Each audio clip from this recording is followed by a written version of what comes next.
퇴직금 1억. 평생 일한 대가로 받은 이 돈, 과연 얼마나 버틸 수 있을까요? 생활비, 병원비, 자녀 지원까지 눈에 보이지 않게 돈은 빠르게 줄어듭니다. 잘못 쓰면 몇 년 만에 끝나고 그 순간 노후 파산은 현실이 됩니다. 오늘은 퇴직금 1억의 충격적인 진실, 그리고 오래 버티는 방법을 알려드리겠습니다. 퇴직금 1억. 이 돈으로 몇 년을 버틸 수 있을까요? 겉으로 보면 적지 않은 돈입니다. 은행 통장에 0이 6개 찍힌 순간 마음이 든든해지죠. 하지만 그 든든함은 오래가지 않습니다. 우리가 노후에 맞닥뜨리는 현실은 생각보다 훨씬 빠르고 냉정하게 다가옵니다. 먼저 한 달 생활비부터 계산해 볼까요? 부부가 아껴 써도 한 달에 200만 원은 기본입니다. 관리비, 식비, 교통비, 약가, 거기에 손주 용돈과 경조사비까지 더해지면 200만 원은 결코 큰 돈이 아닙니다. 그럼 1년에 얼마가 나갈까요? 2,400만 원입니다. 10년이면 2억 4천만 원. 즉, 퇴직금 1억으로는 생활비만 따져도 4년을 채 버티기 어렵습니다. 거기에 병원비나 예기치 못한 지출이 한 번만 터져도 12년치 예산이 한순간에 사라집니다. 그래도 국민연금이 있으니까 괜찮지 않을까? 이런 생각 누구나 한 번쯤 하죠. 하지만 현실은 다릅니다. 평균 국민연금 수령액은 월 65만 원 수준, 1년에 약 780만 원 정도입니다. 생활비로 필요한 2,400만 원과 비교하면 매년 1,620만 원이 부족합니다. 그 부족분을 어디서 메울까요? 바로 퇴직금입니다. 퇴직금 1억을 1년에 1,620만 원씩 쓰면 6년이면 끝입니다. 그나마 이건 큰 사고나 치료비가 없을 때 얘기입니다. 이춘재 씨와 박경자 씨도 처음엔 이렇게 말했습니다. 우리 정도면 괜찮지 않을까? 그래도 퇴직금이랑 연금이 있잖아. 하지만 몇 달이 지나지 않아 통장 잔액이 줄어드는 속도를 보고 깜짝 놀랐습니다. 식비, 약가, 손주 용돈 하나하나 다 필요한 지출이었지만 합치면 한 달에 200만 원이 훌쩍 넘었습니다. 경자 씨는 가계부를 보며 말했습니다. 돈이 나간 건 다 이유가 있는데 문제는 그 이유가 너무 많아요. 퇴직금은 남은 생애 전부를 버티게 하는 돈입니다. 하지만 현실에선 그 돈이 버팀목이 되기보다 먼저 녹아내리는 경우가 훨씬 많습니다. 그 이유는 단순합니다. 돈이 쓰이는 속도는 느껴지지 않지만 줄어드는 속도는 나중에야 보이기 때문입니다. 은행 잔액이 1,000만 원 줄었을 때는 이번 달엔 좀 많이 썼네 하고 넘기지만 그게 10번 반복되면 이미 1억입니다. 게다가 노후의 지출은 소비가 아니라 필요해서 나옵니다. 병원비, 관리비, 약가, 이건 줄이기도 어렵습니다. 한 번에 입원, 한 번에 수술이 몇 년치 생활비와 맞먹습니다. 이런 지출은 예측도 어렵고 피하기도 어렵습니다.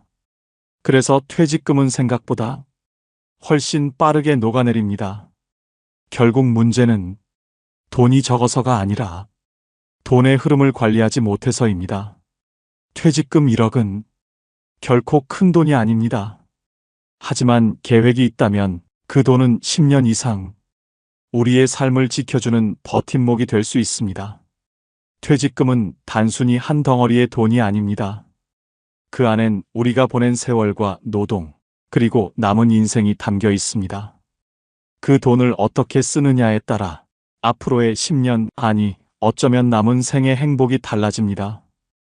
이제 그 퇴직금이 왜 이렇게 빨리 줄어드는지 그 이유를 살펴보겠습니다. 퇴직금 1억. 생각보다 빨리 사라집니다. 그 시작은 언제나 이렇게 작습니다. 이 정도는 괜찮겠지. 이건 꼭 필요한 거니까. 지금만 쓰고 다음 달엔 아끼면 되지. 하지만 그 한 번쯤 괜찮겠지가 퇴직금의 생명을 갉아먹습니다. 처음에는 돈이 잘 안 줄어든 것처럼 보입니다. 잔고도 꽤 있고 아직 여유가 느껴지죠. 그래서 마음이 조금씩 느슨해집니다. 은퇴했는데 한 번쯤 외식해도 되잖아. 손주 옷 사주는 재미가 있어야지. 이번 달엔 친구랑 여행 한 번 가야겠다. 그렇게 몇 번을 반복하다 보면 어느새 퇴직금의 절반이 사라집니다. 이춘재 씨는 65세에 은퇴했습니다. 그의 퇴직금 1억으로 부인 박경자 씨는 새 출발을 꿈꿨습니다. 하지만 3년이 지나자 통장에는 800만 원이 남아 있었습니다. 경자 씨는 말했습니다. 언제 이렇게 줄었는지도 모르겠어요. 분명 계획 세웠는데 그게 안 되더라고요. 그 돈은 특별히 낭비된 게 아니었습니다. 병원비, 자녀 결혼 지원금, 그리고 손주 돌잔치 축의금까지 모두 가족을 위해 쓴 돈이었습니다. 하지만 가족을 위한 돈이 가족의 미래를 흔들어버린 셈이 됐죠. 퇴직금이 사라지는 이유는 절대 큰 사건 하나 때문이 아닙니다. 작은 일상의 지출이 매일 조금씩 눈에 보이지 않게 새어나가기 때문입니다. 한 달에 병원비 10만 원, 손주 용돈 10만 원, 자녀 도와준다고 20만 원, 그 세 가지를 합치면 40만 원. 1년이면 480만 원. 10년이면 4,800만 원입니다. 이게 바로 퇴직금이 녹아내리는 속도입니다. 거기에 예상치 못한 일은 반드시 찾아옵니다. 냉장고가 고장나고 보일러가 멈추고 치과 치료비가 수십만 원이 나옵니다. 이럴 때 대부분 이렇게 말하죠. 그래, 이런 건 어쩔 수 없지. 맞습니다. 어쩔 수 없습니다. 하지만 그게 1년에 몇 번씩 반복될 뿐입니다. 돈이 빠져나가는 이유는 단 하나. 계획 없이 쓰기 때문입니다. 퇴직금은 월급이 아닙니다. 그런데 우리는 여전히 퇴직금에서 월급을 꺼내 쓰듯 씁니다. 마치 다음 달에도 들어올 것처럼요. 퇴직금이 무너지는 또 하나의 이유, 바로 자녀 지원입니다. 우리 애 힘들다는데 어떻게 안 도와? 한 번만 도와주면 다시 안 그럴 거야. 하지만 그 한 번이 두 번이 되고 세 번이 되고 결국 부모의 노후를 갉아먹습니다. 물론 자식을 돕는 마음 이해합니다. 부모라면 누구나 그렇죠. 하지만 진짜 도움은 돈을 주는 것이 아니라 내가 끝까지 버틸 수 있는 것입니다. 내가 무너지면 결국 자식도 무너집니다. 그리고 마지막으로 퇴직금이 줄어드는 가장 큰 이유는 착각입니다. 나중에 이 돈으로 불리면 되지. 지금은 예금 이자도 높잖아. 다시 벌 수도 있겠지. 하지만 현실은 냉정합니다. 노후엔 돈이 들어오는 속도보다 돈이 나가는 속도가 훨씬 빠릅니다. 퇴직금은 우리를 지켜주는 방패가 아니라 시간을 버는 임시방편에 불과합니다. 그걸 모르고 쓰면 생각보다 훨씬 빨리 끝이 옵니다. 지금 통장 잔고가 아직 여유롭다고 느껴진다면 그건 착각일지도 모릅니다. 퇴직금의 절반은 앞으로 쓸 돈이 아니라 이미 정해진 지출입니다. 그 사실을 깨닫는 순간부터 돈은 비로소 오래 버티기 시작합니다. 퇴직금 1억을 오래 버티게 하려면 무조건 주머니를 나눠야 합니다. 이춘재 씨 부부는 퇴직 직후 돈을 한 통장에 넣어두고 쓰기 시작했습니다.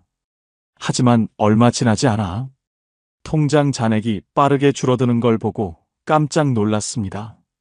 어디서 새는지도 모른 채 돈이 줄어들고 있었던 겁니다. 그때 박경자 씨가 말했습니다. 생활비랑 병원비, 여행비를 따로 나누면 덜 불안할 것 같아요. 이 말에서 지출 주머니 전략이 시작됐습니다. 퇴직금 1억, 이렇게 나누는 것이 가장 현실적입니다. 생활비 주머니 40%, 약 4천만 원. 이 돈은 앞으로 몇 년간 매달 꺼내 쓰는 생활비입니다. 국민연금 65만 원과 합쳐 한 달 생활비 200만 원 기준으로 계획을 세우면 퇴직금에서 매달 약 135만 원씩 보충하면 됩니다. 생활비 주머니는 은행 예금이나 CMA처럼 언제든 꺼내 쓸 수 있는 곳에 두세요. 이 주머니는 생활의 숨통입니다. 하지만 절대 여기에 비상금, 자녀 지원금, 선물비를 섞지 마세요. 생활비 주머니는 말 그대로 살기 위한 돈만 있어야 합니다. 두 번째는 투자 수익 주머니 30%, 약 3천만 원. 이 돈은 돈을 조금이라도 불리는 용도입니다. 노후 자산의 핵심은 잃지 않는 투자입니다. 안정적인 채권형 펀드, 배당률이 꾸준한 우량 배당주처럼 현금 흐름이 정기적으로 들어오는 상품이 좋습니다. 목표 수익률은 연 3에서 5% 수준이면 충분합니다. 연 3%만 잡아도 3천만 원에서 매년 90만 원, 5%라면 150만 원의 수익이 생깁니다. 이 돈은 생활비 일부를 보충해주고 퇴직금 소진 속도를 늦춰줍니다. 투자 주머니의 원칙은 하나입니다. 절대 원금을 건드리지 말 것.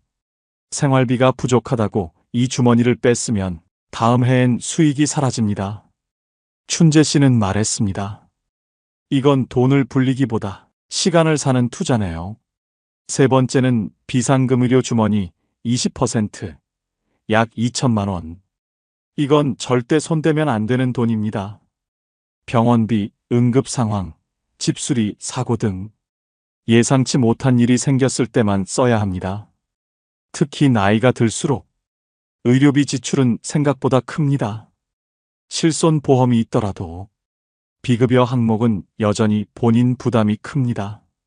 비상금 주머니는 현금으로 일부 보관하고 나머지는 예금에 넣어두는 식으로 즉시 사용할 수 있도록 하세요. 이 주머니 덕분에 갑작스러운 사건이 생겨도 생활비 주머니를 무너뜨리지 않을 수 있습니다.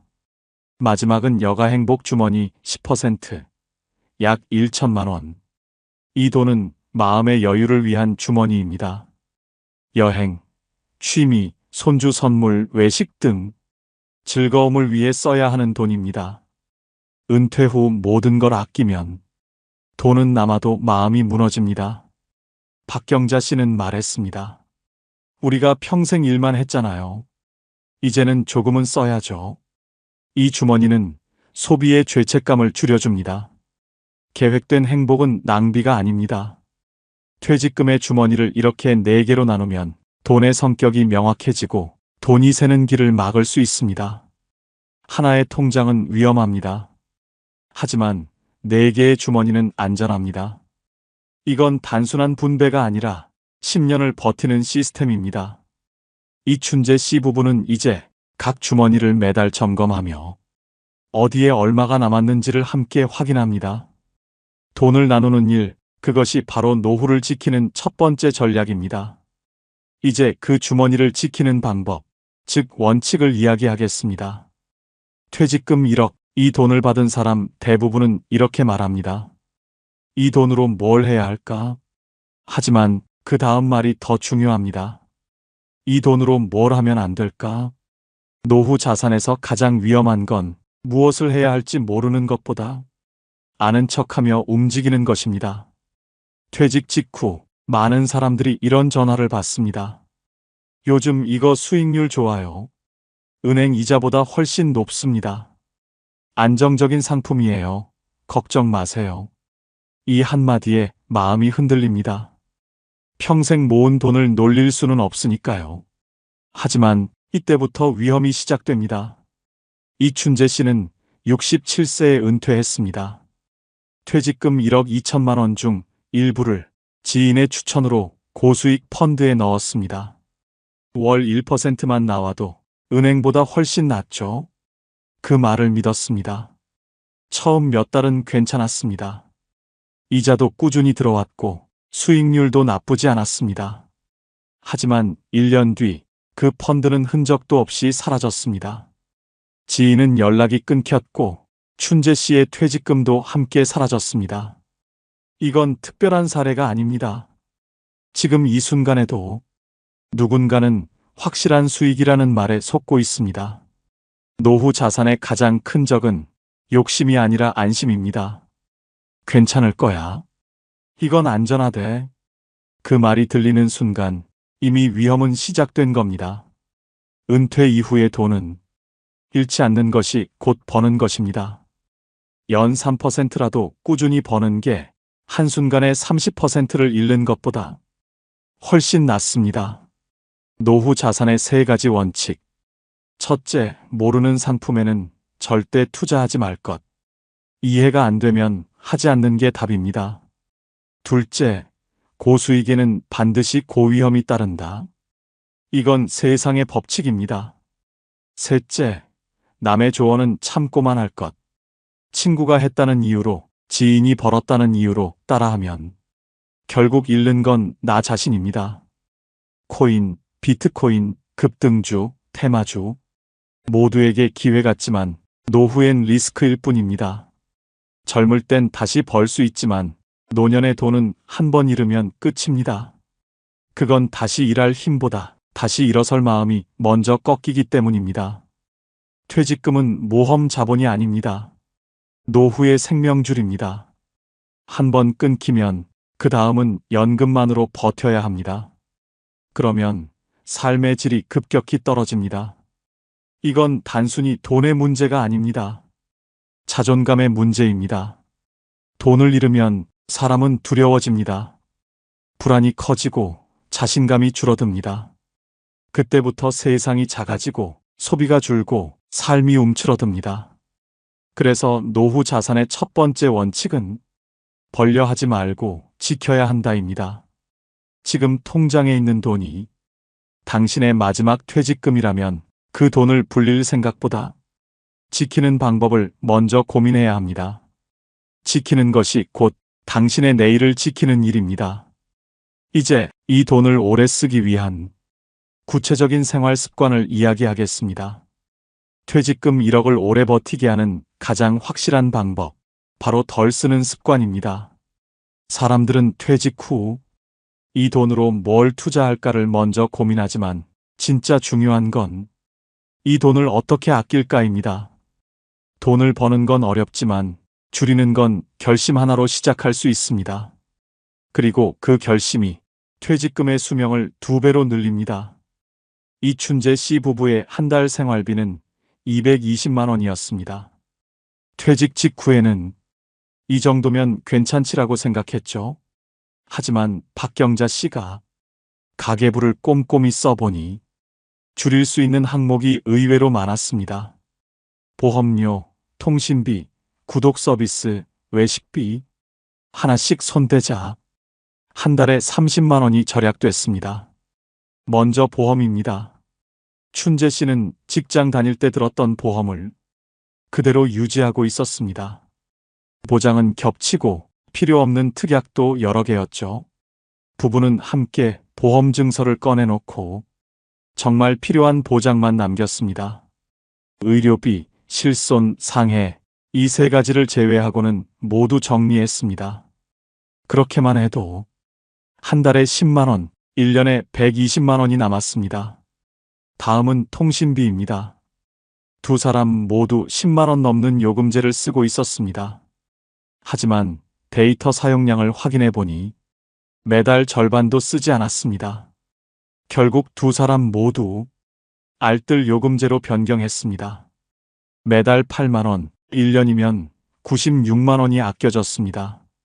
그리고 구독 서비스, 영화, 음악, 드라마, 신문, 클라우드 저장소까지 손에 꼽아보니 월 5개나 있었습니다.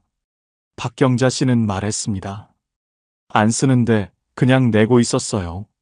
생각보다 많더라고요. 넷 중 셋을 해지하자 한 달에 2만 원, 1년이면 24만 원이 절약됐습니다. 이건 얼마 안 하잖아. 그 말이 바로 함정입니다. 그 얼마 안 되는 돈이 매달, 매년 쌓이면 퇴직금에 큰 구멍이 됩니다. 마지막은 외식비입니다. 춘재 씨 부부는 퇴직 후 주 2회 이상 외식을 했습니다.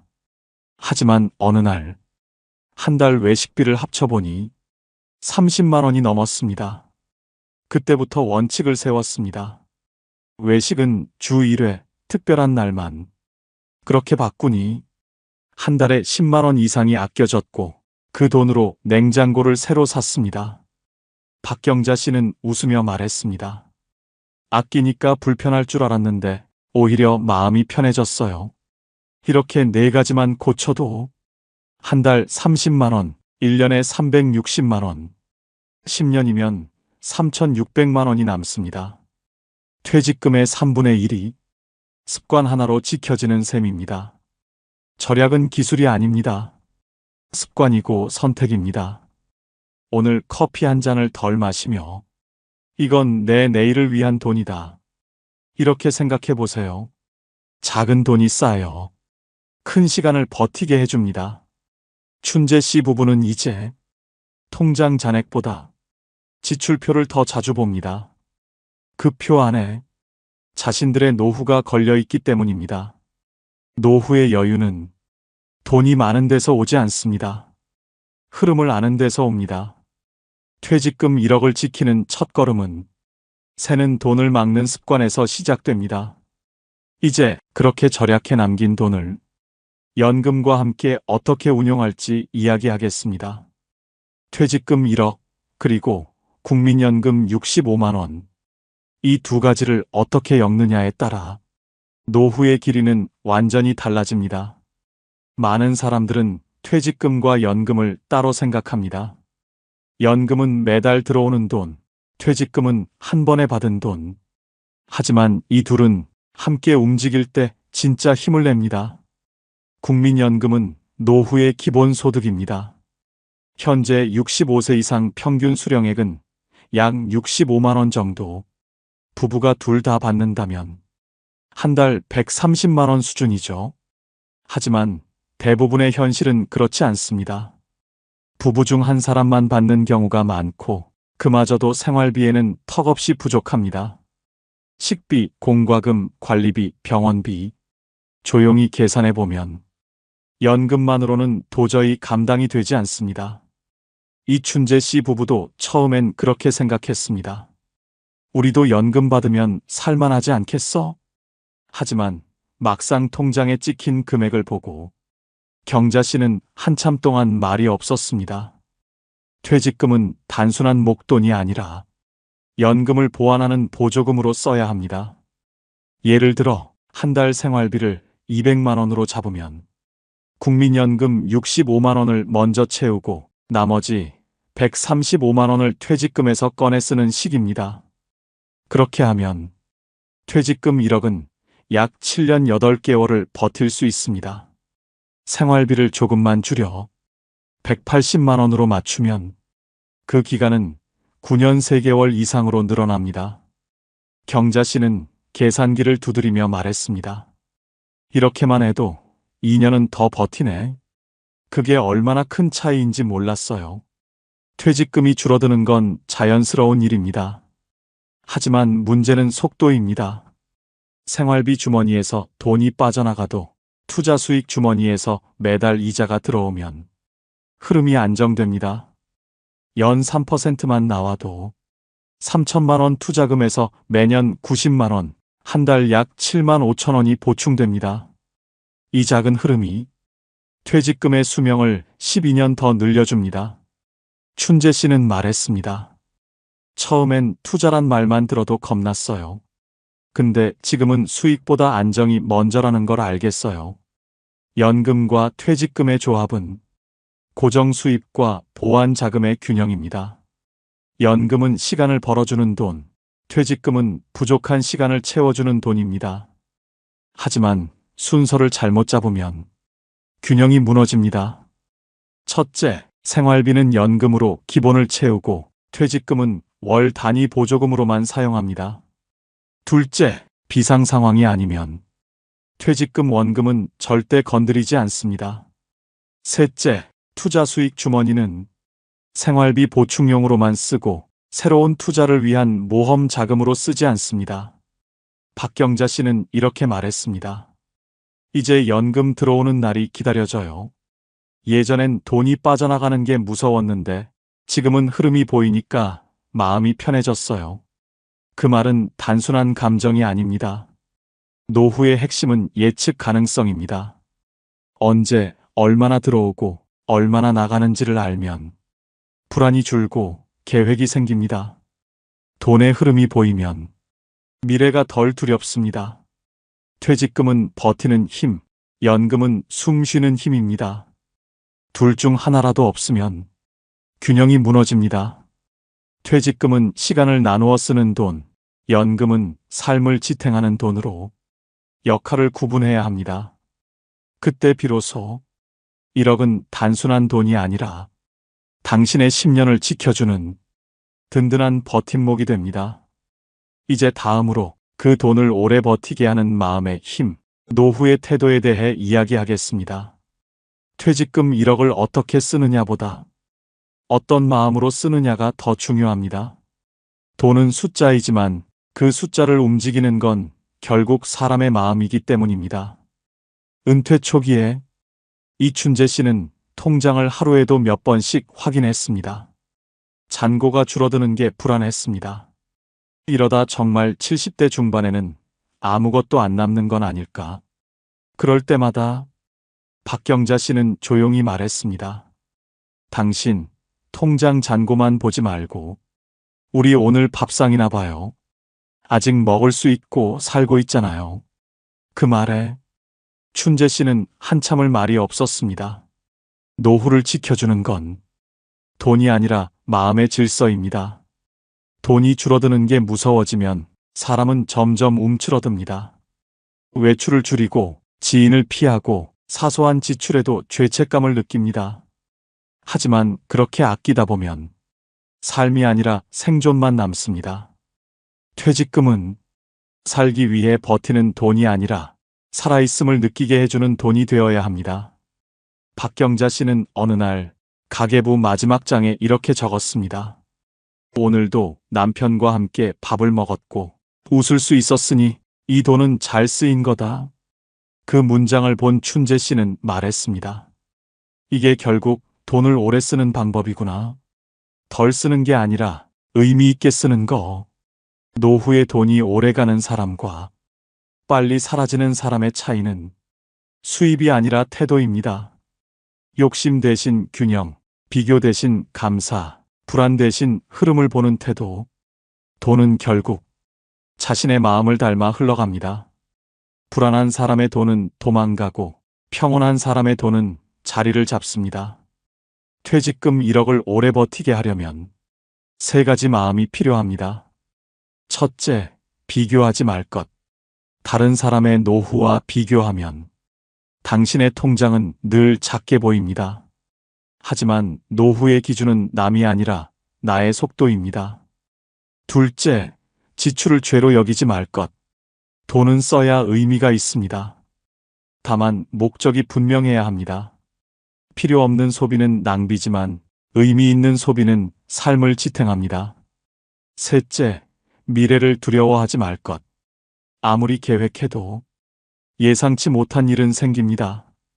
그걸 실패로 여기면 마음이 먼저 무너집니다. 불안은 돈을 지키지 못합니다. 오히려 불안을 다루는 마음이 돈을 오래 지켜줍니다. 이춘재 씨는 이제 통장을 매일 보지 않습니다. 한 달에 한 번 박경자 씨와 함께 커피를 마시며 정리합니다. 잔액을 보며 불안해하던 예전과 달리 이제는 그 숫자를 보고 서로 안심합니다. 우리가 아직 버티고 있네. 응, 잘하고 있어. 그 대화 하나가 노후를 버티게 하는 또 다른 힘이 되었습니다. 퇴직금은 결국 얼마 남았는가의 싸움이 아니라 어떤 마음으로 쓰고 있는가의 싸움입니다. 돈은 언젠가 사라집니다. 하지만 그 돈으로 쌓인 시간과 기억은 남습니다. 이춘재 씨 부부의 통장에는 숫자는 줄었지만 함께한 하루의 의미가 늘어갔습니다. 그게 바로 퇴직금 1억을 끝까지 버티게 하는 힘이었습니다. 이춘재 씨 부부의 통장엔 이제 처음보다 훨씬 적은 금액이 남았습니다. 하지만 그들은 말합니다. 이제야 돈의 쓰임을 알겠어요. 퇴직금 1억을 다 쓰지 않는 게 목적이 아니었습니다. 그 돈으로 함께 버티는 시간을 늘리는 것, 그게 진짜 목표였습니다. 퇴직 후 5년, 큰 사고 없이 매달 생활비를 지키며 부부는 조금씩 리듬을 만들어 왔습니다. 아침엔 함께 시장을 보고, 점심엔 동네 공원을 걷고, 저녁엔 하루의 지출을 가볍게 점검합니다. 돈이 줄어드는 대신 하루가 더 단단해졌습니다. 사람들은 말합니다. 노후엔 돈이 있어야 행복하다. 하지만 이춘재 씨는 이렇게 말합니다. 돈이 행복을 주진 않아요. 그저 불행을 늦출 뿐이죠. 진짜 행복은 오늘을 무너지지 않게 사는 겁니다. 그 말에 박경자 씨가 웃으며 덧붙입니다. 그래도 그 불행을 늦춰준 게 우리 퇴직금이잖아요. 그들의 대화엔 계산이 아닌 여유가 담겨 있었습니다. 퇴직금은 언젠가 사라집니다. 하지만 그 돈으로 만든 질서는 남습니다. 지출 주머니를 나누고 필요한 것과 욕심을 구분하고 의미 있는 소비를 이어가는 습관. 이건 돈이 끝나도 이어집니다. 그게 바로 진짜 자산입니다. 노후의 진짜 부자는 많이 가진 사람이 아니라 끝까지 버티는 사람입니다. 퇴직금 1억이든 5천만 원이든 그 금액이 인생을 결정하지 않습니다. 중요한 건 그 돈을 얼마나 오래 의미 있게 마음 편히 쓸 수 있느냐입니다. 이춘재 씨 부부는 이제 매달 첫째 주 일요일에 통장을 함께 봅니다. 이번 달은 좀 남았네. 좋아. 그럼 손주 선물 사자. 그 대화 속엔 불안이 없습니다. 계획과 여유, 그리고 신뢰가 있습니다. 퇴직금은 숫자였지만 그 숫자가 그들의 관계를 단단하게 만들었습니다. 퇴직금 1억. 그 돈은 언젠가 사라집니다. 하지만 그 돈을 지키려 했던 마음, 그 시간의 기록은 남습니다. 그리고 그 기록이 다음 세대에게 말해줍니다. 돈은 끝나도 삶은 계속된다. 이제 당신에게 묻습니다. 당신의 퇴직금은 얼마나 오래 버틸 수 있을까요? 그리고 그 돈을 어떤 마음으로 쓰고 싶으신가요? 오늘 영상이 도움이 되셨다면 구독과 좋아요 부탁드립니다. 감사합니다. 65세 국민연금 95만 원. 이 돈으로 한 달을 살 수 있을까요? 최소 생활비 150만 원. 출발부터 매달 55만 원 적자. 그리고 작은 사고 한 번이면 노후는 무너집니다. 이건 겁주려는 게 아닙니다. 현실입니다. 지금부터 그 현실을 정확히 보여드리겠습니다. 국민연금 95만 원. 많은 분들이 평생 성실하게 납부하고 받게 되는 금액입니다. 그런데 이 숫자를 처음 들었을 때 어떤 생각이 드셨나요? 생각보다 적다? 아니면 그래도 뭐 있으니 다행이다? 솔직히 말씀드리겠습니다. 이 금액을 처음 확인하는 순간 많은 분들이 당황합니다. 40년 가까이 매달 빠짐없이 냈는데 고작 이 정도라니. 하지만 당황은 여기서 끝이 아닙니다. 진짜 문제는 지금부터입니다. 잠깐만요. 계산 한번 해보겠습니다.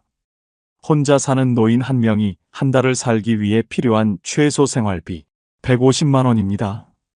부부라면 250만 원 정도 필요합니다. 여기서 국민연금 95만 원을 빼면 혼자 살 때 매달 55만 원이 부족합니다. 부부는 155만 원이 모자랍니다. 이게 무슨 뜻일까요? 매달 1일이 되면 통장에 95만 원이 들어옵니다. 그리고 그날부터 벌써 적자입니다. 월세 내고, 관리비 내고, 밥 먹고, 병원 가고, 약 사고 나면 한 달이 끝나기도 전에 바닥입니다. 아니 사실 한 달도 못 버팁니다. 20일쯤 되면 이미 통장은 텅 비어 있습니다.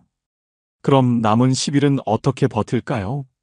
저축한 돈을 깨거나 자식에게 손을 벌리거나 아니면 그냥 참습니다. 밥을 줄이고 난방을 끄고 약을 끊습니다. 그리고 이게 한두 달이 아닙니다. 65세부터 시작해서 70세, 75세, 80세. 매달 55만 원씩 부족한 삶이 10년, 20년 이어집니다. 10년이면 6,600만 원, 20년이면 1억 3,200만 원의 적자입니다. 이 숫자 그냥 지나치지 마세요. 1억이 넘는 돈을 어디서 메워야 할까요? 저축? 퇴직금? 자식?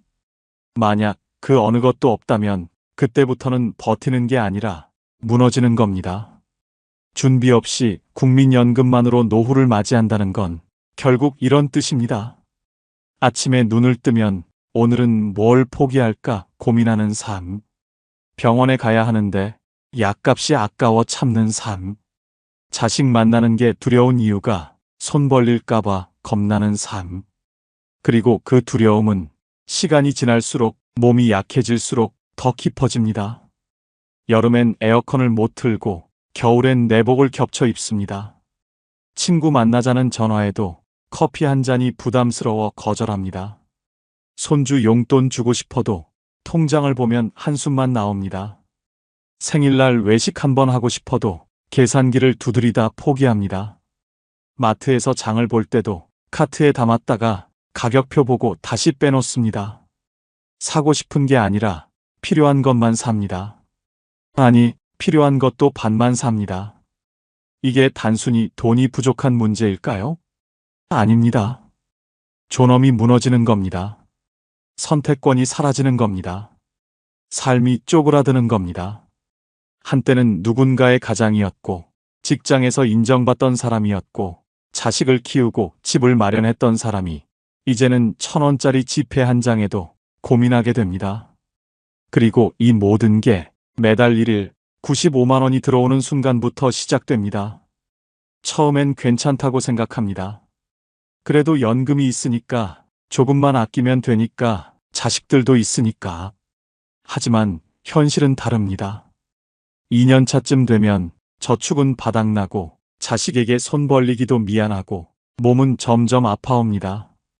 5년 차쯤 되면 병원비가 무섭고 약값이 부담스럽고 친구들 장례식장 부의금도 부담입니다. 10년 차쯤 되면 이미 포기한 게 너무 많아서 무엇을 포기했는지도 기억나지 않습니다. 그냥 하루하루 버티는 겁니다. 매달 시작하자마자 빚이 늘어나는 삶. 이건 누군가의 이야기가 아닙니다. 지금 이 순간 준비하지 않고 있는 우리 모두의 미래입니다.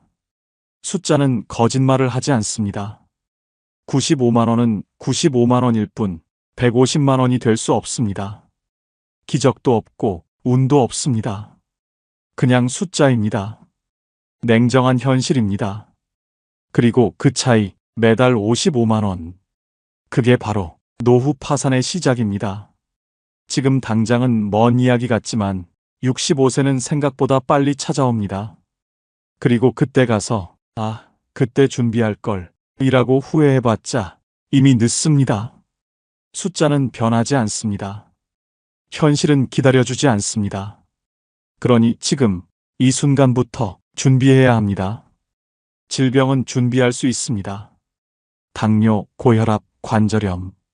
이런 건 미리 알 수 있고 천천히 관리할 수 있습니다. 하지만 사고는 다릅니다. 사고는 예고가 없습니다.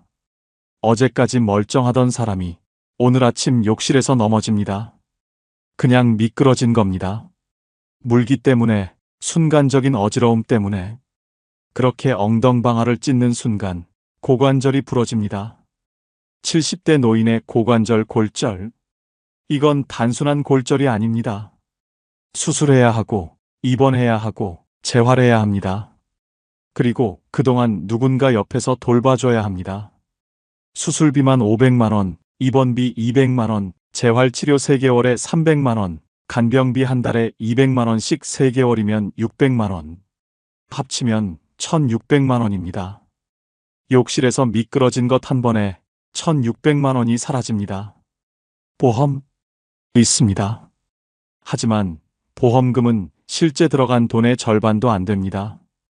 비급여 항목은 보험 적용이 안 되고 간병비는 아예 본인 부담입니다. 결국 통장에서 빠져나가는 건 1,000만 원이 넘습니다.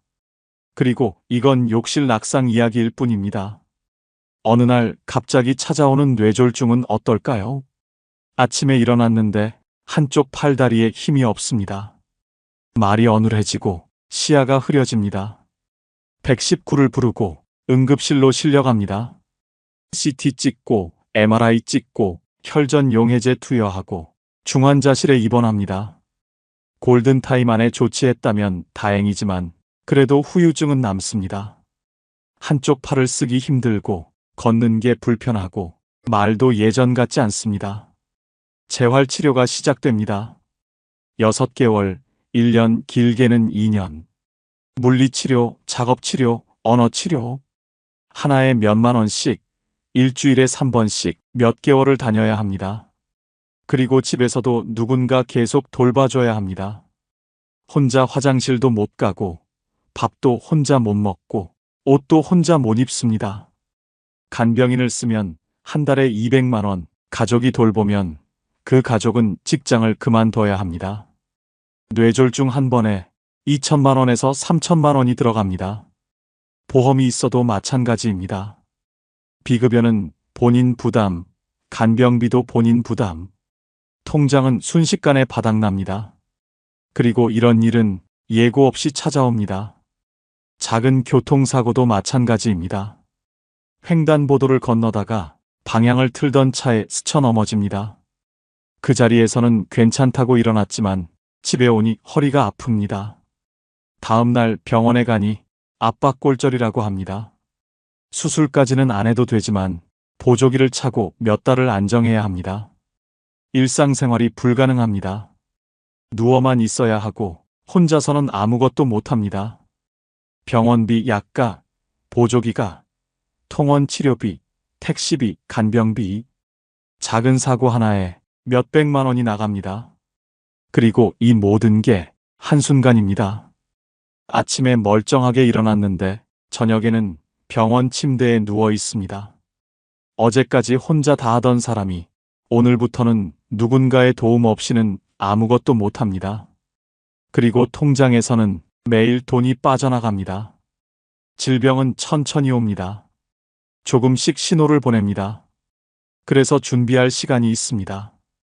하지만 사고는 다릅니다. 한순간에 옵니다. 준비할 시간도 없습니다. 그냥 당합니다. 그리고 당하고 나면 이미 늦습니다. 노후에 큰 병 걸릴까봐 두렵다고요? 아닙니다. 정말 무서운 건 작은 사고입니다. 욕실에서 미끄러지는 것, 계단에서 헛디디는 것, 길을 걷다 차에 스치는 것. 이런 작은 사고 하나가 노후의 모든 계획을 무너뜨립니다. 저축해둔 돈, 한순간에 사라집니다. 매달 받는 연금, 병원비로 다 나갑니다. 자식에게 손 벌리고 싶지 않았는데 결국 전화를 걸게 됩니다. 그리고 그 순간 존엄도 함께 무너집니다. 노후는 큰 병보다 작은 사고 하나가 더 무섭습니다. 이건 과장이 아닙니다. 현실입니다. 암, 심장병, 중증 질환. 이런 건 보험도 잘 나오고 정부 지원도 있습니다. 하지만 작은 사고는 다릅니다. 보험은 제대로 안 나오고 정부 지원도 거의 없고 결국 본인이 다 부담해야 합니다. 그리고 그 부담은 생각보다 훨씬 큽니다. 몇백만 원, 몇천만 원. 한순간에 빠져나갑니다. 그러니까 지금 이 순간부터 생각해야 합니다. 노후 준비는 연금만으로 되는 게 아닙니다. 사고를 대비한 현금, 갑작스러운 지출을 버틸 수 있는 여유, 그게 있어야 합니다. 그게 없으면 작은 사고 하나에 모든 게 무너집니다. 그리고 그때는 이미 돌이킬 수 없습니다. 요양원 상담 전화를 걸면 상담사가 친절하게 말합니다. 저희 요양원은 한 달에 60만 원이면 됩니다. 60만 원. 생각보다 저렴하네요. 국민연금 95만 원에서 60만 원 내면 35만 원 남습니다. 그럼 되는 거 아닌가요? 아닙니다. 60만 원은 기본료일 뿐입니다. 식대와 간식비, 기저귀 같은 소모품, 물리치료와 특별 간호비까지 하나하나 모두 별도입니다. 하나씩 더하다 보면 한 달에 250만 원에서 300만 원이 나옵니다. 처음 들었던 60만 원은 뭐였죠? 물어보면 이렇게 답합니다. 아, 그건 정부 지원 받으시는 기초수급자 기준이에요. 일반 어르신은 해당 안 되세요. 그제야 알게 됩니다.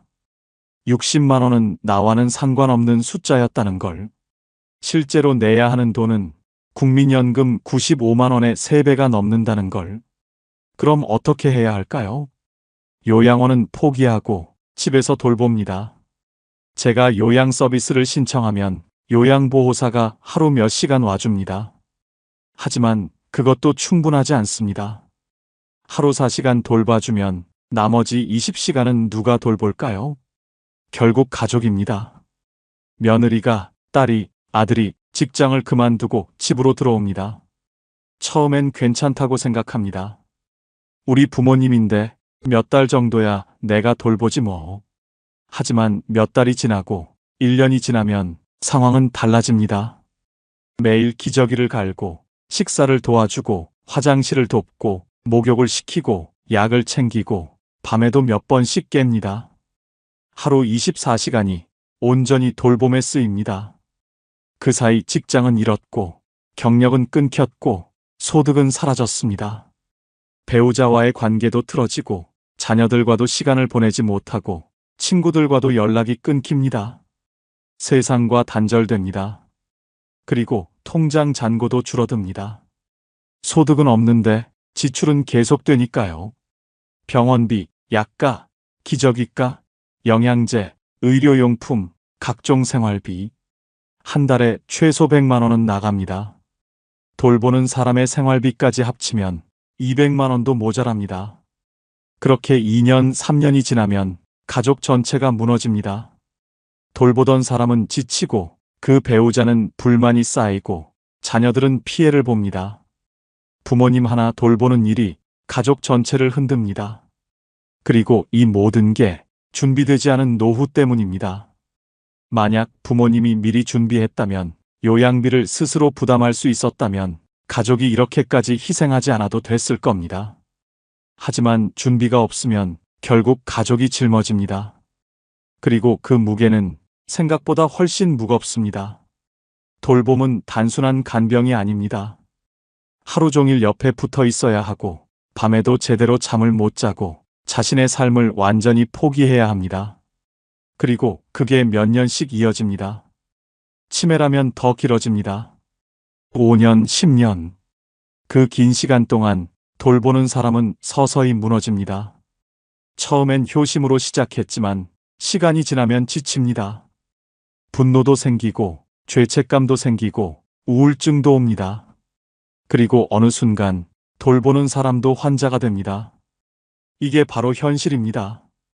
요양원 60만 원이라는 말에 안심했다가 막상 알아보니 300만 원.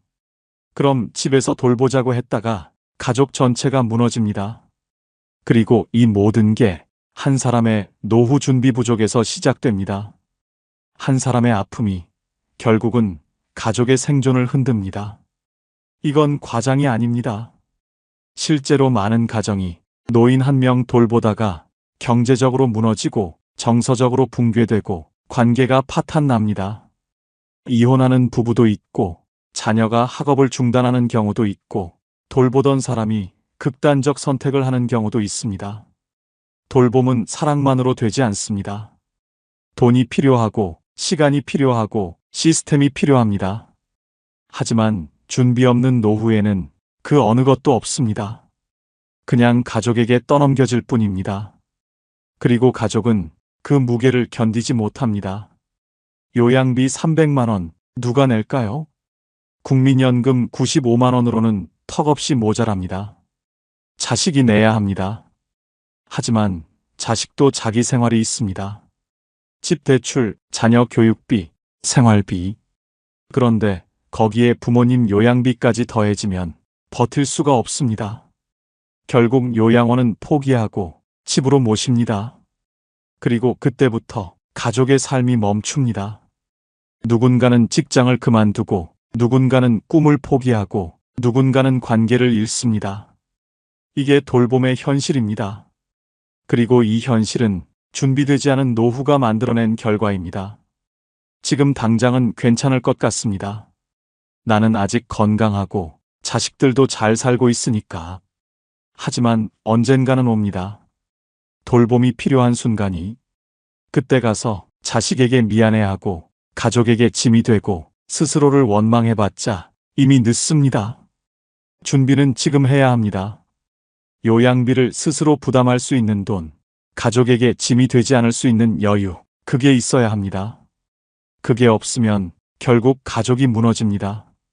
그리고 그 무너짐은 돈의 문제를 넘어서 관계의 파괴로 이어집니다.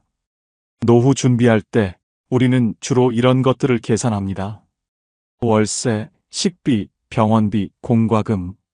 하지만 노후에는 눈에 보이지 않는 지출이 있습니다. 그리고 그게 생각보다 훨씬 큽니다.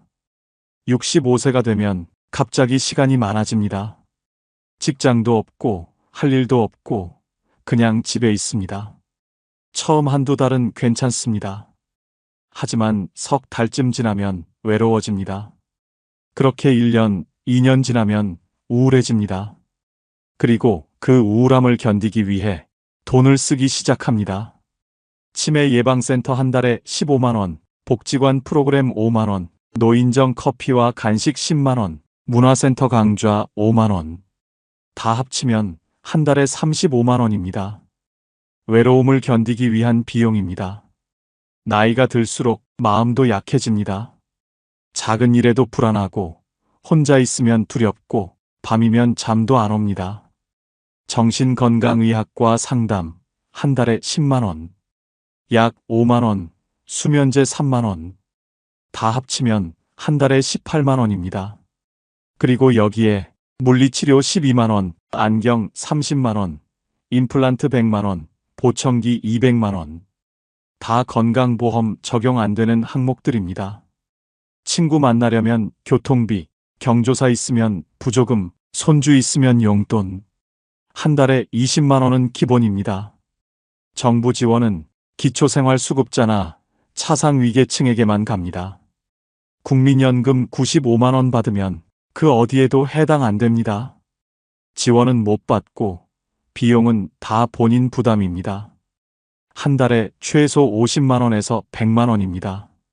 국민연금 95만 원에서 생활비 빼고 병원비 빼고 이런 숨은 비용까지 빼면 남는 게 없습니다. 외로움은 감정의 문제가 아니라 결국 통장의 문제로 돌아옵니다. 외로움을 방치하면 우울증이 오고 치매가 빨리 오고 건강이 급격히 나빠집니다. 그럼 결국 더 큰 병원비가 나갑니다. 외로움을 관리하는 것도 결국 건강관리입니다. 그리고 건강관리는 돈입니다.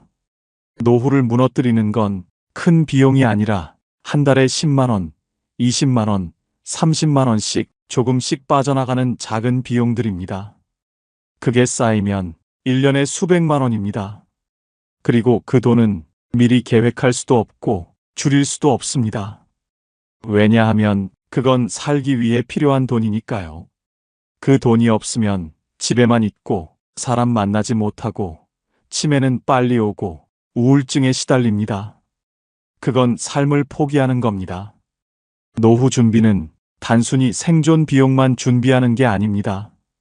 살아가기 위한 비용, 외로움을 이겨내기 위한 비용, 최소한의 존엄을 지키기 위한 비용까지 준비해야 합니다. 그러니까 지금 계산할 때 눈에 보이는 비용만 계산하지 마세요. 보이지 않는 비용도 함께 계산하세요. 그게 최소 한 달에 50만 원, 많으면 100만 원입니다. 국민연금 95만 원으로는 생활비도 모자란데 여기에 숨은 비용까지 더하면 이미 파산입니다. 그리고 그 파산은 조용히 찾아옵니다. 조금씩 매달 빠져나가다가 어느 날 돌아보니 통장이 텅 비어 있습니다. 그리고 그때는 이미 돌이킬 수 없습니다. 많은 분들이 이렇게 생각합니다. 국민연금이 있으니까 괜찮겠지. 정부에서 뭐라도 해주겠지. 기초연금도 있잖아. 과연 그럴까요? 국민연금, 지금은 받고 있습니다. 하지만 이 제도가 앞으로도 계속 유지될까요?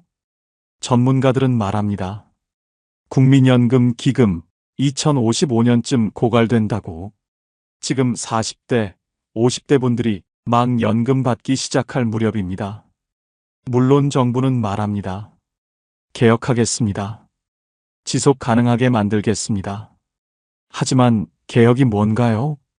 보험료는 올리고 받는 금액은 줄이는 겁니다. 지금도 95만 원 받아서 모자란데 앞으로는 더 적게 받을 수도 있습니다. 그럼 어떻게 살까요? 건강보험도 마찬가지입니다. 병원비, 약값, 검사비, 건강보험 덕분에 많이 줄어든다고 생각하시죠? 맞습니다. 지금은요. 하지만 본인 부담률이 계속 올라가고 있습니다. 10년 전만 해도 MRI 찍으면 5만 원 정도였습니다. 지금은 10만 원 넘습니다. 비급여 항목도 점점 늘어납니다. 좋은 약, 새로운 치료, 최신 검사, 다 비급여입니다. 그럼 결국 본인이 내야 합니다. 건강보험이 있어도 실제로 내는 돈은 점점 늘어납니다. 그리고 나이 들수록 병원 갈 일은 더 많아지는데 부담은 점점 커집니다. 기초연금은 어떨까요? 지금 한 달에 약 33만 원 정도 받습니다. 33만 원.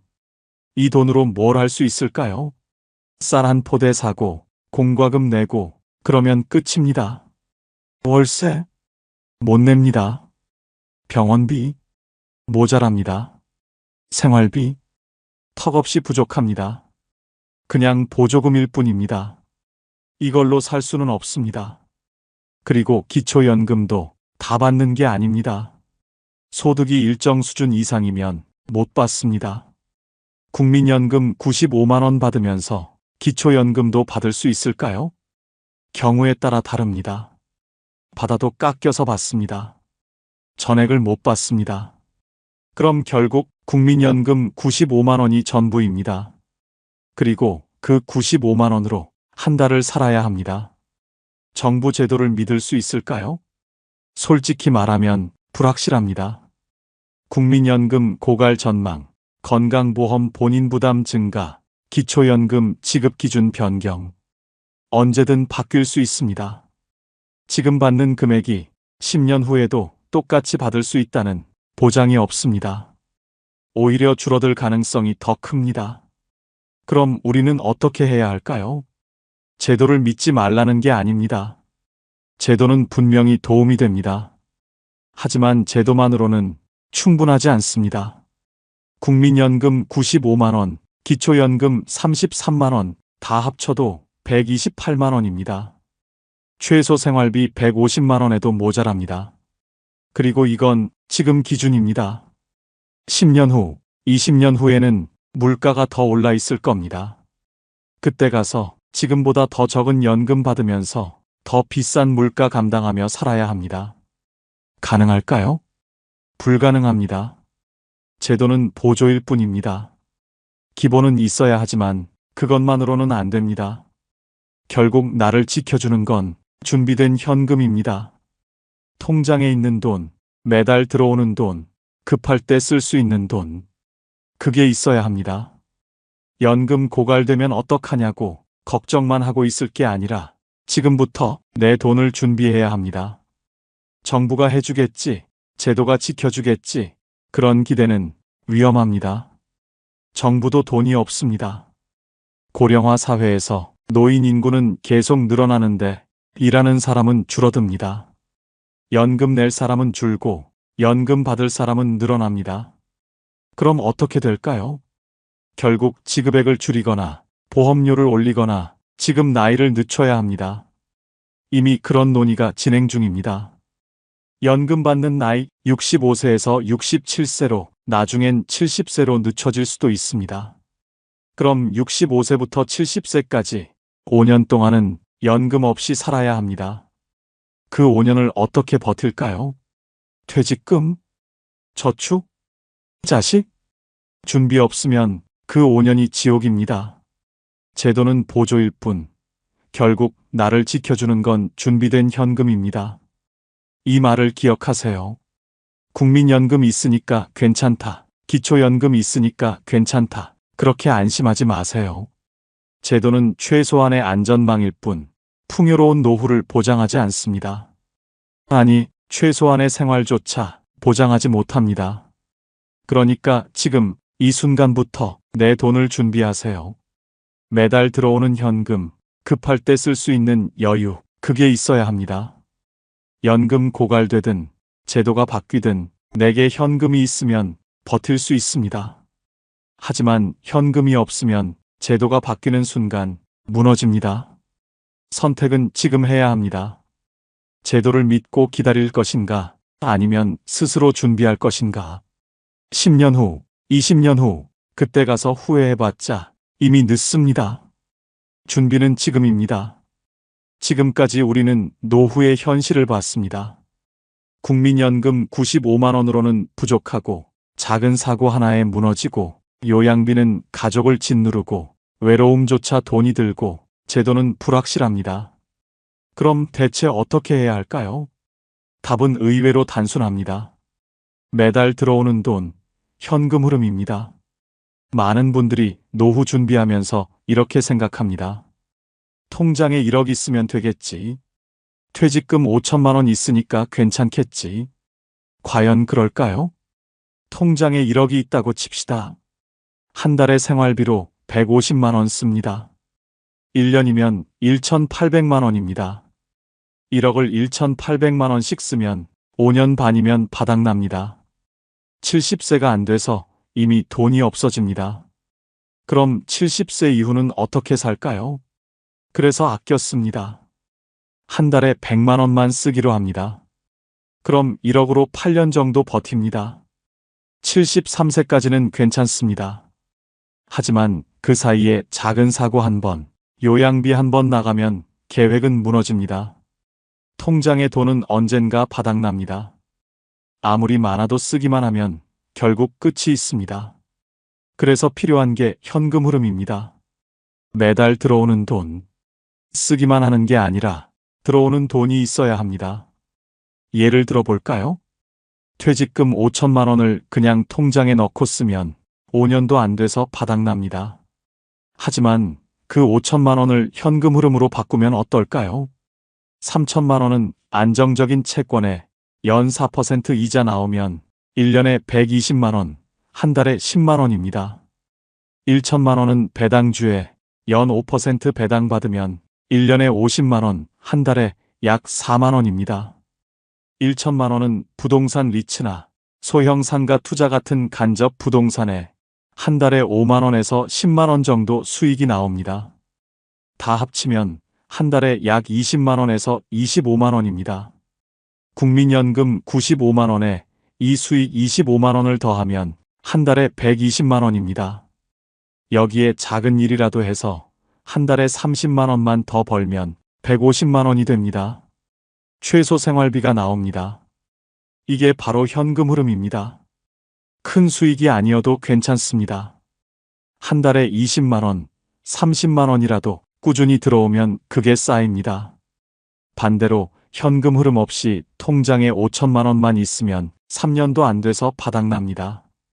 그럼 그 이후는 국민연금 95만 원으로만 살아야 합니다. 매달 55만 원씩 부족한 삶입니다. 현금 흐름이 있는 사람과 없는 사람의 차이는 하늘과 땅 차이입니다. 노후 준비의 답은 단순합니다. 매달 들어오는 돈입니다. 큰 목돈이 중요한 게 아닙니다. 물론 목돈도 필요합니다. 하지만 더 중요한 건 그 목돈을 어떻게 현금 흐름으로 바꾸느냐입니다. 퇴직금 1억 받으면 그걸 그냥 통장에 넣고 조금씩 쓸 것인가, 아니면 그걸로 이자 나오는 채권 사고, 배당 나오는 주식 사고, 부동산 리츠에 투자할 것인가. 선택의 문제입니다. 그리고 그 선택이 10년 후, 20년 후의 삶을 결정합니다. 연금과 보험은 기초일 뿐입니다. 없으면 안 되지만 그것만으로는 부족합니다. 진짜 노후를 지켜주는 건 매달 들어오는 현금입니다. 그게 20만 원이든 30만 원이든 50만 원이든 꾸준히 들어오면 버틸 수 있습니다. 하지만 그게 없으면 아무리 통장에 돈이 많아도 언젠가는 바닥납니다. 그리고 그때는 이미 늦습니다. 지금부터 준비하세요. 어떻게 하면 매달 돈이 들어올 수 있을지. 안정적인 채권, 배당 주는 주식, 부동산 리츠, 소형 상가 투자, 소규모로 할 수 있는 일. 뭐든 좋습니다. 중요한 건 매달 들어온다는 겁니다. 그게 10만 원이든 20만 원이든 하나씩 쌓이면 나중에는 큰 힘이 됩니다. 50대부터 시작하면 65세까지 15년입니다. 15년이면 충분히 준비할 수 있습니다. 매달 조금씩 저축하고 퇴직금 모으고 그걸로 현금 흐름 만들면 65세부터는 평생 돈이 들어옵니다. 준비하지 않으면 국민연금 95만 원이 전부입니다.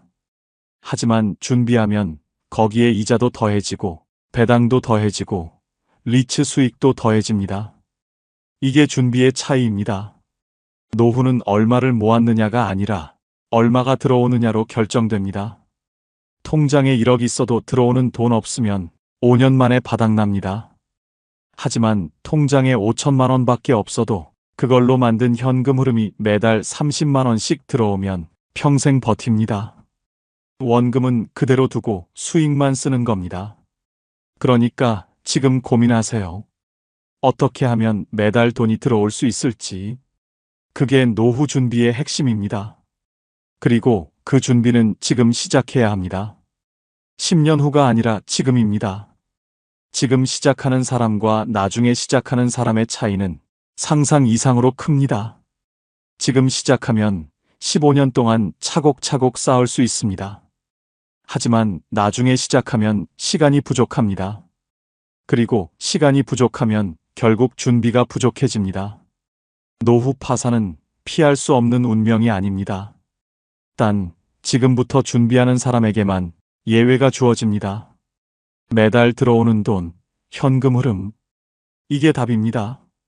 같은 회사에서 일했던 두 사람이 있습니다.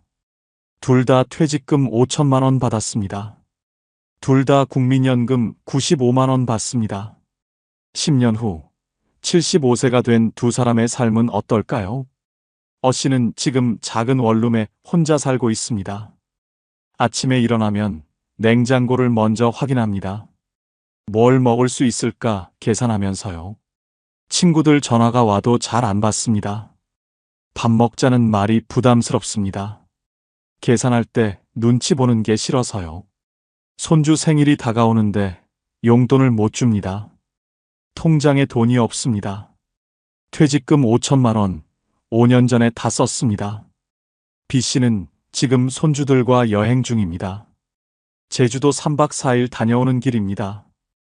여행 경비 100만 원, 부담 없이 냈습니다. 통장에는 여전히 4천만 원이 남아있고 매달 이자와 배당으로 35만 원씩 들어옵니다. 같은 출발선이었는데 왜 이렇게 다를까요? 차이는 50대에 만들어졌습니다. 씨는 50대에도 여전히 주는 것에 익숙했습니다. 자식 결혼 비용은 당연히 부모 몫이라 생각했고 집 장만까지 손을 보탰습니다. 손주가 태어나자 용돈을 쥐어줬고 친구들과는 골프와 여행을 즐겼습니다. 결국 모은 돈은 거의 없었습니다. 퇴직할 때까지 모은 돈이 퇴직금 5천만 원 뿐이었습니다. B씨는 50대부터 준비했습니다. 자식 결혼 비용은 최소한만 지원하고 집 장만은 자식 스스로 하도록 했습니다. 골프는 끊었고 여행도 줄였습니다. 대신 매달 50만 원씩 저축했습니다. 10년 동안 6천만 원을 모았고 퇴직금 5천만 원 합쳐서 1억 1천만 원이 됐습니다. 이 돈을 그냥 통장에 넣지 않았습니다. 절반은 안정적인 채권에 나머지는 배당주와 리츠에 투자했습니다. 매달 30만 원에서 40만 원씩 수익이 들어왔습니다. 그리고 생활비도 구조 조정했습니다. 65세 이후부터는 집을 줄였습니다. 큰 아파트에서 작은 아파트로 이사하고 차도 처분했습니다. 월세 나가던 큰 집에서 작은 전세로 옮겼습니다. 그렇게 생활비를 한 달에 150만 원에서 120만 원으로 줄였습니다. 씨는 생활비를 줄이지 않았습니다. 65세 이후에도 여전히 큰 집에 살면서 한 달에 150만 원씩 썼습니다. 국민연금 95만 원으로는 부족해서 매달 통장에서 55만 원씩 꺼내 썼습니다. 1년이면 660만 원, 3년이면 약 2천만 원. 거기에 병원비, 갑작스러운 지출까지 더해지니 5년 만에 퇴직금 5천만 원이 바닥났습니다. 70세가 되자 씨는 막막했습니다. 통장은 비었고 들어오는 건 연금 95만 원뿐. 생활비를 줄여야 했지만 이미 늦었습니다. 집을 줄이려 해도 이사 비용이 없었고 차를 팔아도 얼마 안 됐습니다. 결국 자식에게 손을 벌렸습니다. 한 달에 50만 원씩 지원받기 시작했습니다. B씨는 70세에도 여유가 있었습니다. 통장에는 여전히 5천만 원이 남아 있었고 매달 수익은 계속 들어왔습니다. 국민연금 95만 원에 투자 수익 35만 원, 작은 일로 버는 20만 원까지 합치면 한 달에 150만 원이 됐습니다. 생활비 120만 원 쓰고도 30만 원이 남았습니다. 그 돈으로 손주 용돈도 주고 친구들과 밥도 먹고 가끔 여행도 갔습니다. 씨와 B씨의 차이는 뭘까요? 특별한 재능이나 운이 아닙니다. 50대부터 시작한 작은 준비였습니다. 매달 50만 원 저축, 생활비 구조 조정, 소규모 투자 습관. 이 세 가지가 10년 후, 20년 후를 완전히 바꿔놨습니다. 준비의 유무가 노후의 품격을 갈라놓습니다. 품격이라는 게 거창한 게 아닙니다. 자식에게 손 벌리지 않고 하고 싶은 것 하고, 아플 때 걱정 없이 병원 가고, 친구 만나 밥 먹고, 손주 용돈 주는 것. 이게 품격입니다. 그리고 이 품격은 준비한 사람에게만 주어집니다. 씨는 친구들 연락을 피합니다. 밥 먹자는 말에 부담을 느낍니다. 계산할 때마다 통장 잔고를 걱정해야 하니까요. 손주가 오면 반갑지만 동시에 미안합니다. 용돈 줄 여유가 없으니까요. 자식들한테 매달 50만 원씩 받습니다. 고맙지만 미안합니다. B씨는 친구들과 자주 만납니다. 밥값 내는 게 부담스럽지 않습니다. 손주 생일이면 용돈 10만 원씩 줍니다. 기분 좋게 줍니다. 자식들한테 오히려 용돈을 줍니다. 명절 때마다 50만 원씩. 이게 준비의 차이입니다. 같은 회사, 같은 연봉, 같은 퇴직금. 출발은 똑같았습니다. 하지만 50대의 선택이 달랐고 그 선택이 70대의 삶을 완전히 바꿔놨습니다. 지금 50대라면 아직 늦지 않았습니다. 15년이 남았습니다. 매달 50만 원씩 저축하면 65세까지 9천만 원이 됩니다. 퇴직금 5천만 원 합치면 1억 4천만 원입니다. 이 돈을 현금 흐름으로 바꾸면 매달 40만 원에서 50만 원씩 들어옵니다. 국민연금에 더하면 한 달에 145만 원입니다. 생활비 구조 조정해서 120만 원으로 줄이면 매달 25만 원씩 여유가 생깁니다. 이게 준비된 노후입니다. 지금 60대라면 5년에서 10년 남았습니다. 짧지만 그래도 할 수 있습니다. 지금이라도 생활비 줄이고 불필요한 지출 끊고 작은 투자라도 시작하면 65세 이후가 달라집니다. 하지만 준비하지 않으면 씨처럼 됩니다. 통장 바닥나고 자식에게 손 벌리고 친구 만나는 것도 부담스럽고 미안함 속에서 살게 됩니다. 노후의 품격은 돈으로 사는 게 아닙니다. 준비로 만드는 겁니다. 50만 원씩 저축하고 생활비를 30만 원 줄이는 것, 그리고 작은 투자를 시작하는 것. 이런 작은 준비들이 쌓여서 10년 후, 20년 후 완전히 다른 삶을 만듭니다. 지금 당장은 불편할 수 있습니다. 골프 끊고 여행 줄이고 저축하는 게 힘들 수 있습니다. 하지만 10년 후에는 고맙게 됩니다. 그때의 작은 불편이 지금의 여유를 만들었으니까요. 준비하지 않으면 10년 후에 후회합니다. 그때 골프 치고 여행 다닌 게 지금 이 고통을 만들었다고. 하지만 그때는 이미 늦습니다. 선택은 지금 해야 합니다. 지금의 작은 불편을 선택할 것인가, 아니면 10년 후에 큰 고통을 선택할 것인가. 준비한 사람의 70대는 여유롭습니다. 준비하지 못한 사람의 70대는 비참합니다. 그 차이를 만드는 건 지금 이 순간의 선택입니다. 작은 준비가 큰 차이를 만듭니다. 그리고 그 차이는 노후의 품격을 완전히 바꿔놓습니다. 노후 파산은 피할 수 없는 운명이 아닙니다. 단, 지금부터 준비하는 사람에게만 예외가 주어집니다. 국민연금 95만 원, 이 숫자는 변하지 않습니다. 하지만 당신이 만드는 현금 흐름은 지금부터 얼마든지 만들 수 있습니다. 매달 20만 원, 30만 원, 50만 원씩 들어오는 돈.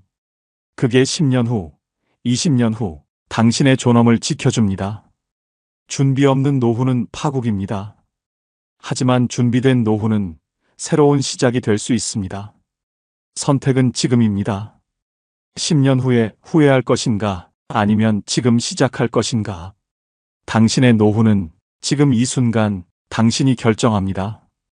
이 영상이 도움이 되셨다면 구독과 좋아요, 그리고 댓글로 여러분의 생각을 나눠주세요. 작은 관심이 더 많은 분들의 노후 준비에 큰 힘이 됩니다.